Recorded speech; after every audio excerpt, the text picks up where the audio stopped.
సంపదలు క్రీస్తునందు గుప్తములై ఉన్నవని, దాచబడిన ధనముగా క్రీస్తే ఉన్నాడని, పరిశోధనతో వెతికితే దొరుకుతాడని, క్రీస్తుతోనే పరలోకం దక్కుతుందని, పరిశోధనతో వెతికితే దొరుకుతాడని, క్రీస్తుతోనే పరలోకం దక్కుతుందని.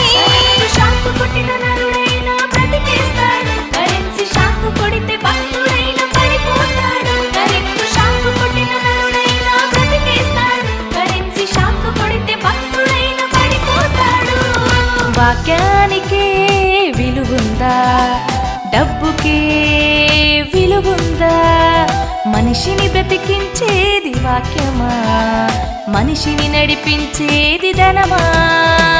దెయ్యం తన రూపాన్ని మనుషుల మధ్య ఉంచి రంగు కాగితాలను చూపింది, కాగితానికిచ్చే